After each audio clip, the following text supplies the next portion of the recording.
প্রিয় দেশবাসী, আমি এই মুহূর্তে অবস্থান করেছি আমাদের পটুয়াখালী মির্জাগঞ্জ। আপনারা সকলেই অবগত আছেন যে আমাদের মির্জাগঞ্জ যে নদী রয়েছে এখানে কিন্তু কাজ চলমান আছে, দীর্ঘদিন যাবৎ কাজ চলমান রয়েছে। ইনশাল্লাহ 5-6 বছরের মধ্যেই ব্রিজ হয়ে যাবে। তো আজকে আমি আপনাদেরকে জানানোর চেষ্টা করব যে আসলে আমাদের কাজ কত ভাগ সামনে এগোচ্ছে এবং কাজের গতিটা কেমন হচ্ছে। এটা আমাদের এখানে যারা ভাইরা রয়েছে তাদের কাছ থেকে আপনাদেরকে জানানোর চেষ্টা করব এবং এখানের বেশ তথ্য আপনাদের মাঝে আমি তুলে ধরার চেষ্টা করব। তাহলে আপনারা আমার সাথেই থাকুন। আপনার কাছে আমি জানতে চাচ্ছি, এই যে ব্রিজের কাজ চলমান আছে এবং আপনাকে ডিউটিরত অবস্থা আমি দেখতে পাচ্ছি, আপনি এখানে কোন দায়িত্বে আছেন এবং সেই কাজটা কিরকম আগাচ্ছে এটা আমাদেরকে জানাবেন।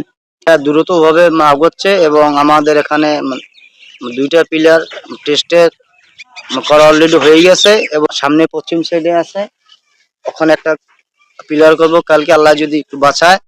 আর মানে কাজ ভাজ খুব দ্রুত ভাবে এগিয়ে যাচ্ছে। ইনশাল্লাহ 5-6 বছরের মধ্যেই ব্রিজ হয়ে যাবে। আমি আছি এটা দেখাশোনার দায়িত্বে। ধন্যবাদ আপনাকে।